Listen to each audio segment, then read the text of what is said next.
అదే RTV app వార్తల్ని క్షణాల్లో చదివే అవకాశం ఉంటుంది. ఒక న్యూస్ పేపర్, ఒక టెలివిజన్ ఛానల్ మీ చేతుల్లో ఎప్పుడూ ఉంటాయి. నమస్కారం. ఈరోజు స్వర్గీయ తెలుగుదేశం పార్టీ అధినేత, మాజీ ఉమ్మడి ఆంధ్రప్రదేశ్ రాష్ట్రానికి ముఖ్యమంత్రి స్వర్గీయ ఎన్టీ రామారావు గారి విగ్రహము గతంలో ఇక్కడిని ఈ ప్లేస్లో పెట్టడం జరిగింది. అది అనివార్య కారణాల వల్ల తెలంగాణ ఉద్యమంలో దాన్ని తొలగించడం జరిగింది, అడ్డుపెట్టడం జరిగింది.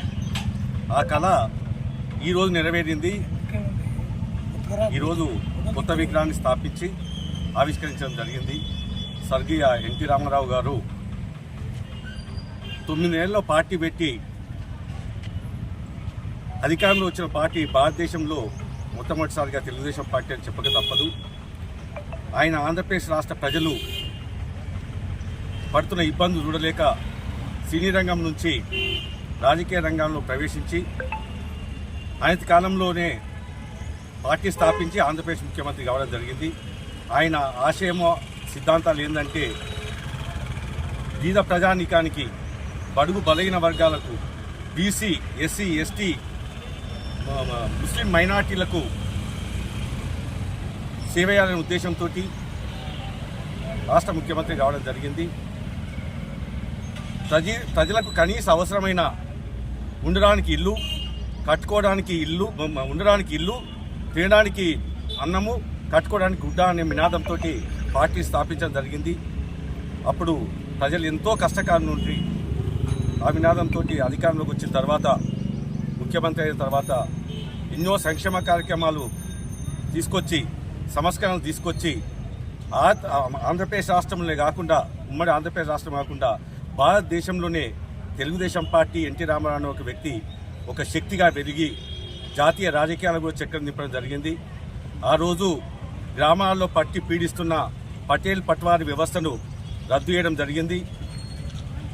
మా ప్రజలకు దగ్గరలోనే, చేరువలోనే ప్రభుత్వం ఉండాలనే ఉద్దేశంతో మాండలిక వ్యవస్థ కూడా చేయడం జరిగింది.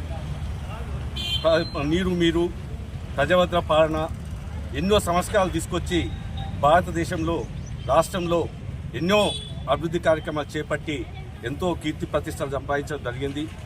జాతీయ రాజకీయాలు కూడా నేషనల్ ఫ్రంట్ స్థాపించి కీలక పాత్ర వహించడం జరిగింది. ఒకరోజు భారత పార్లమెంట్లో 37 మందితో ప్రతిపక్ష హోదా చేసిన పార్టీ తెలుగుదేశం పార్టీ. అది ఉమ్మడి ఆంధ్రప్రదేశ్ రాష్ట్రానికి దక్కింది. అప్పుడు మాధవరెడ్డి గారే ప్రతిపక్ష నాయకుడిగా పార్లమెంట్లో ఉండేవాడు. తర్వాత నేషనల్ ఫ్రంట్ పెట్టినాం. తర్వాత తెలుగుదేశం పార్టీ ఎన్నో ఘనకార్యాలు సాధించి మనము అది ఒక అటల్ బిహారీ వాజ్పేయిని ప్రధానమంత్రి చేయడం జరిగింది, బాలయోగిని స్పీకర్ చేయడం జరిగింది. నేషనల్ ఫ్రంట్ ఎన్నో సంస్కరణలు తీసుకొచ్చి దేశంలోనే ఒక ప్రాంతీయ పార్టీ చక్రం నింపిన పార్టీ తప్ప ఇంకో పార్టీ లేదు. అప్ అండ్ డౌన్స్ అనేది కష్ట నష్టాలు వస్తూనే ఉంటాయి, పోతూనే ఉంటాయి. ఎన్నోసార్లు ఒడిదొడుకులు ఎదుర్కోవడం జరిగింది. తెలుగుదేశం పార్టీకి ఇవి మామూలే తప్ప మాకేం పెద్ద కొత్త ఏం కాదు. ఇప్పుడు కూడా ఆంధ్రప్రదేశ్లో అధికారం లేము, తెలంగాణలో కూడా ఎంతో బలహీనంగా ఉండి ఇబ్బందులు ఉన్నాము. అయినా మేము ఈ రోజుకు తెలుగుదేశం పార్టీ 20 సంవత్సరాలు అయినా తెలంగాణలో పార్టీ లేకపోయినా మా కార్యకర్తలు మేము ఉండి పనిచేస్తున్నామంటే ఇది చిన్న విషయం కాదు. ఏ పార్టీలైనా 20 సంవత్సరాలు అధికారం లేకపోతే ఎవరు ఉండరు. ఇవాళ పార్టీ కొత్త పార్టీ అధికారంలోకి వచ్చిందంటే ఈ పార్టీలోకి వెళ్ళి అల్లకి జంప్ అవుతారు, అల్లకి వెళ్ళి ఇంకోళ్ళు జంప్ అవుతారు, అధికార పార్టీలో ఉండాలని చూస్తారు.